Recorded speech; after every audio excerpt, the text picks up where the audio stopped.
మాకు కొంచెం ప్రైవసీ కావాలి. నాకు ఐశ్వర్యరాయ్ కావాలి కానీ కుదరదుగా. ఎక్కువగా గొడవ చేసామంటే ప్రణవ్ని పిలుస్తాను. ఆడ పెద్ద 6 నెలలు శ్వాస రాగారు మరి ఆడొచ్చి మమ్మల్ని సేవ్ చేస్తా.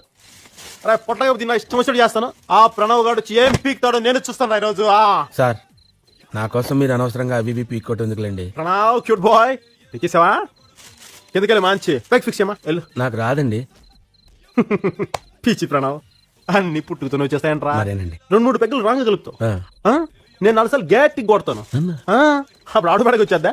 వెళ్ళిపోమా వెళ్ళి బ్యాక్ ఫిక్స్ వెళ్ళిపోమా వెళ్ళిపో. వీడు నన్ను చంపేసేలా ఉన్నాడు. ఈ మెట్లు ఒకటి చిల్లరేదిరా. చిల్లరా 1000 రూపాయలు డబ్బులు ఇస్తా మరి మా లెక్క చెప్పరా. 1000 ఉంచుకోమన్నారు కదా సార్. నేను అలాగే అంటాను రా. అది నా దయాగుణం. కానీ నువ్వు ఇచ్చేయాలి. అది నీ సంస్కారం. వాడు అన్నేసి మాట్లాడుతుంటే పడతావేంటి నువ్వు? కొడుతున్నారమ్మా. నిన్ను కొడుతున్నాడా? రీజన్ లేకుండా కొడుతున్నారమ్మా. అయిపోయినా నీ చాడీలు. నిజమే కదా సార్. కింద పని సంగతి